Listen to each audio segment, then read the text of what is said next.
Ayan, panibagong araw na naman at panibagong gawa uli sa bahay.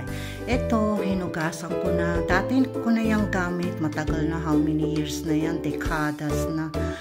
Kaya, gusto ko siyang linisin at palitan yung mga sticker. Ayan, maganda yan dahil yung sa likod, sa baba, mabubuksan mo at ilalagay mo yung bagong goods. Tapos yan, ilalagay ko yan.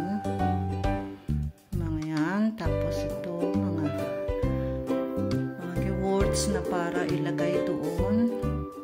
Titignan ko kung magkakasya sa 8 dahil 8 lang naman noon. How many years ko na yung Tupperware na lalagyan. Ayan na, nailagay ko na rin.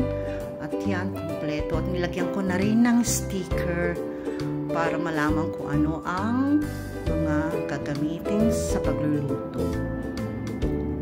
At yan, naayos ko ng aromat, salts, swart pepper, edelweiss paprika, Italianis gewurz, tandoori, pulay gewurz, flies gewurz, at yan, meron pang place.